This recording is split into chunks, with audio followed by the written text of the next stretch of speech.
My dear viewers, beginning today is the official Alliteration Gaming Patreon and channel members. Throughout my Patreon, we've got quite a few tiers you can check out in order to gain special perks and even commission videos that you'd like to see me upload onto the channel. Every tier includes a shout out on my supporter card at the beginning of all of my videos, along with the benefits of the tier itself. Following that, you can now also join the Alliteration Nation by becoming a channel member on the YouTube side of things. Pledging your subscription here as a member of the channel is going to grant you the same shout out on my supporter card as all the Patreon tiers do, as well as access to the members only channel on my Discord. You'll gain a member badge that will level up as you stay subscribed and access to my exclusive emotes when I stream on YouTube. If you're interested in checking out the Patreon, I'm going to have the link in the description and in the pinned comment down below, as well as the link to my Discord should you want to join that as well. And if you want to become a channel member, the big beautiful join button is front and center on my homepage right here.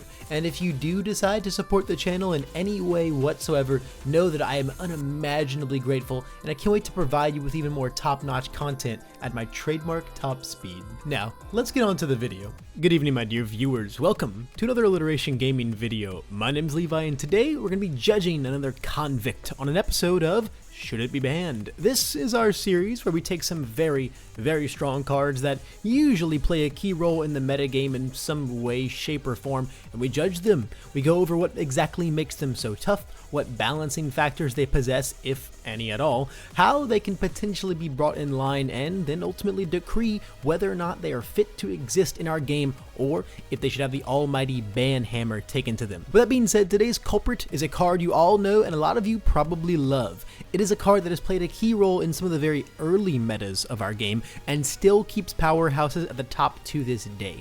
It is a jack-of-all-trades piece that fulfills several roles and is responsible for an immeasurable amount of games ending.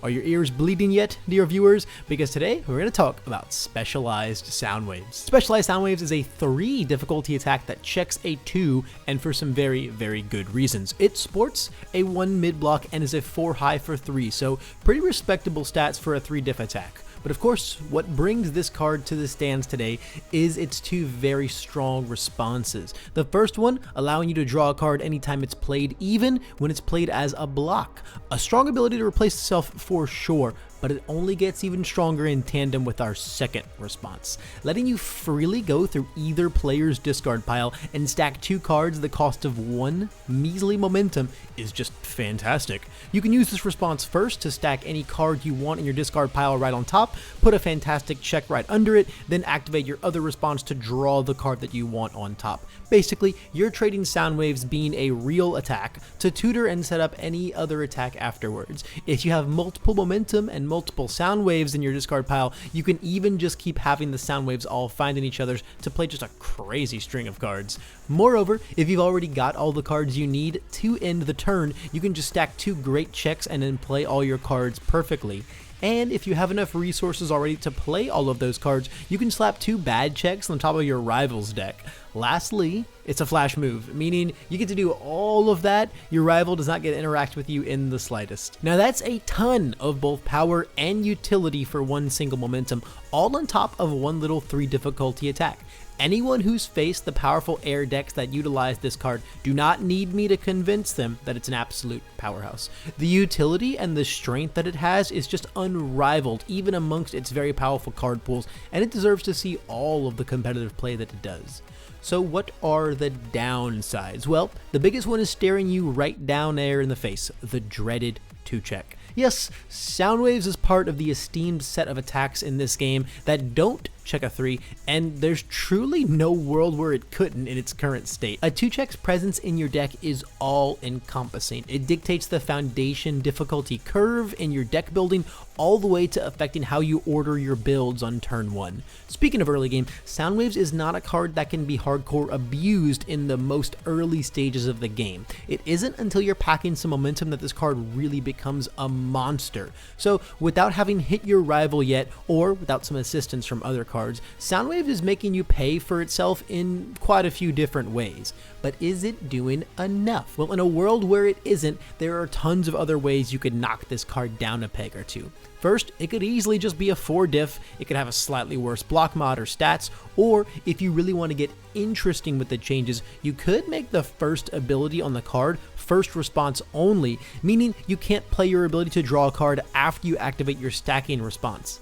Setting up your checks is very nice, but the real game-breaking part of Soundwaves comes in that ability to just selectively tutor any card in your discard pile right into your hand. This could easily be an interesting errata that would absolutely bring the card in line.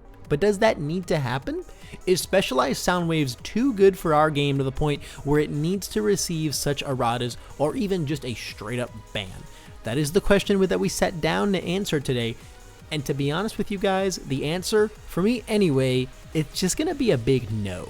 Soundwaves is an absolutely crazy card, and there have often been times every player has considered this question after getting just decimated by it. Truly though, as strong as Soundwave's toolbox aspects and strength are, it's really only worthy of those ban calls when it's paired with its partner in crime, Jiro. It is only in the hands of Jiro that I feel Soundwaves truly reaches ban-worthy levels of power, and I think that's where those calls really come from. Because at the end of the day, it's just a 3 damage move, guys.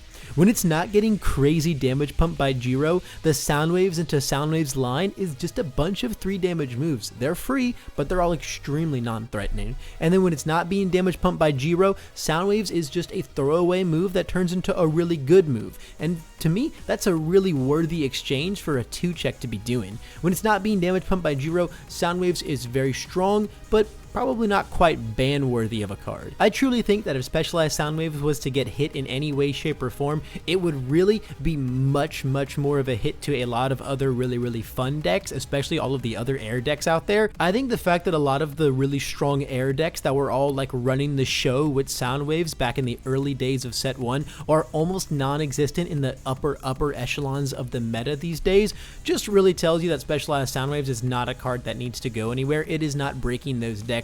It's really only under Jiro that the card starts to feel super oppressive. There's probably better ways to deal with that kind of issue if that's really your prerogative. And so after all is said and done, I'm going to deem Specialized Soundwaves a verdict of no. Soundwaves should not be sent to the slammer just quite yet. Now, as for the accessory to murder Jiro, that's a video for another time. And there you have it, guys. That's going to wrap up another episode of Should It Be Banned? If you like this video, I'd really appreciate some feedback via the like button and in the comment section below. And if you want more from this series and just more quality MHA content in general, the subscribe button is what you want to Texas smash. And if that still isn't doing it for you, you can also hit the join button down there to become a channel member. It's going to support my work even further and score you some sweet perks like badges and emotes when I stream on YouTube. And if you want to go the truly extra mile and truly go beyond, you can commission videos directly from me and decide what content I make by checking out my Patreon and selecting from all the different tiers of personalized video commissions I have in there. I'm going to have the links to everything in the description and in the pinned comment down below. But above all else, thanks so much just for making it to the end of this video. That's all the time I've got for today, but I sure hope I see you in the next one.